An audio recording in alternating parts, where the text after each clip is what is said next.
So how much film do you watch of a scrimmage like that, and I guess how much time do you dedicate to breaking that down? Well, obviously, I watched it, and then I had them watch it. I think it's, when I'm not standing on the sideline, I can sit over there and kind of have a little better perspective of what goes on, because you're not worrying about what to run or how to stop people or whatever. I think for them, though, that the things that you keep telling them that they're not quite sure that they believe that they're doing what you tell them they're doing, and then you show them on film, it's hard to. I've ever only had one guy that said that wasn't him. He was a bit delusional, but yeah. Nice was it to see a banner go up, not only that, but Juwan, Gary, John Flowers. Well, I think the beautiful thing about this building that we're in is it's kind of drawn everybody back, and they've all been back. They all come back in the summertime now, so those guys are back. We used to do things like that because we did want to see them and get them back, but they're all back anyway. I think hanging banners is what it's about.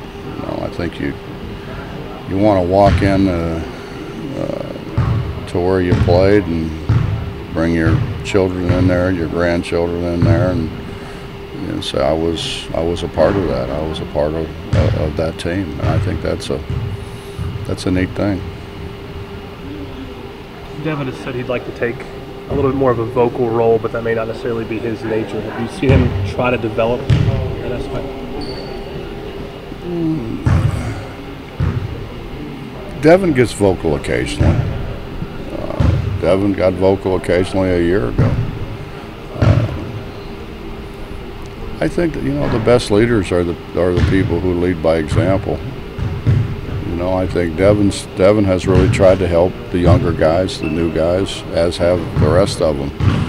But at the end of the day, you can't tell them what to do and not do it yourself. And I think Devin has really worked hard at his craft. What sort of discussions have you had with Javon, manning that point guard role? And I know you were saying during your last press conference you've had scoring point guards in the past. Can he be one of those? Well, I think he's going to score. What I told him was try to throw it to the guys that have the same color shirt you have on. That'd be good.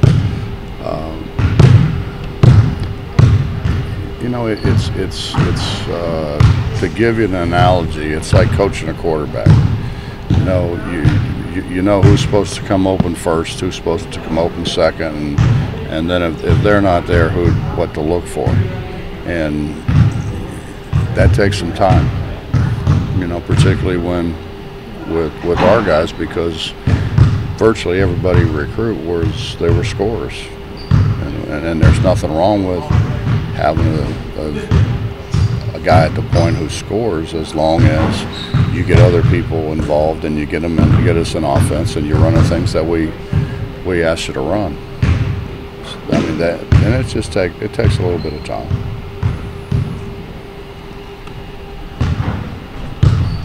You probably want to talk about the guys who are playing, but I guess just talk about what it was like to see Beadle go down and not be able to play this year.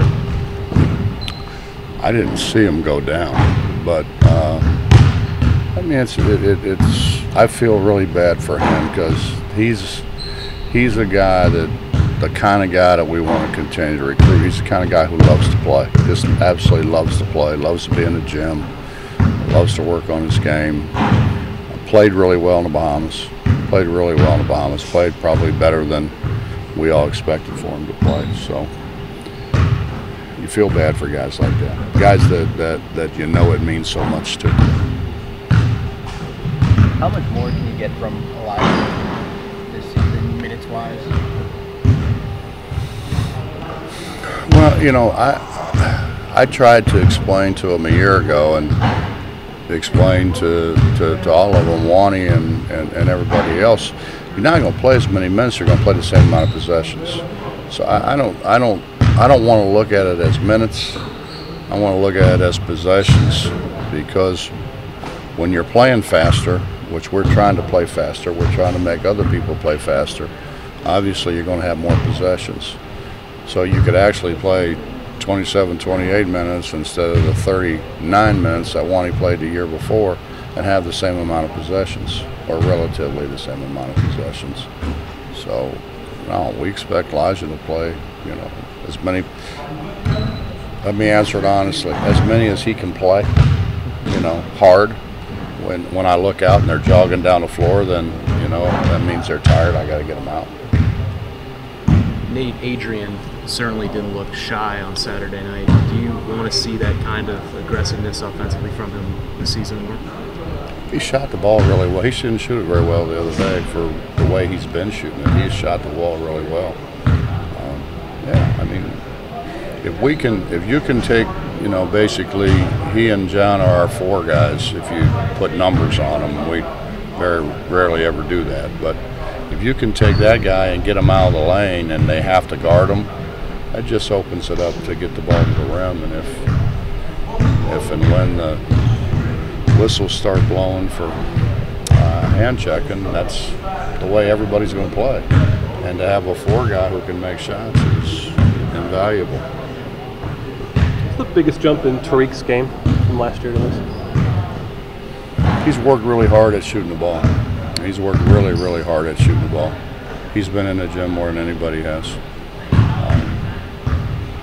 But I think his understanding, you know,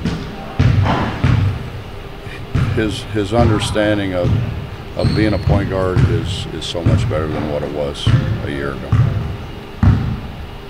Tariq's one of those guys, though, you know, that his junior college coach said, you know, we can go in the gym and you can pick, you know, any 5 guys, and I'll take Tariq and whatever four's left, and he'll still win. and I, you know, that's when I said, we got to get this guy. You know, there are guys that they just win, and I think he's one of those guys. Daxter was a guy who showed a lot of flashes last year. I mean, during that scrimmage, he seemed to be one of the most dominant offensive players on the floor. What can he do this year to change his game?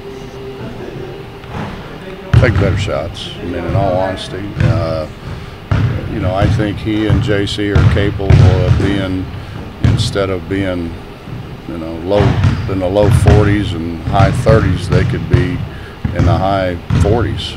You know, because they're going to get some easy baskets, but at the same time, I think they can become so much more efficient with their game. They have a tendency to force things sometimes and take shots that really aren't sometimes in their best interest or ours. And I think shot selection, just as they learn, I think more and more and more what it takes. I just glanced upstairs. I just looked at the All-American teams, and virtually everybody on those All-American teams come from programs that are ranked in the top 10 or 12 in the country. You know, so if in fact you want to be one of the better players in the country, I mean, that means you're leading your team to a whole bunch of wins. And that they want to be really good. So I think the key to success is having your team win.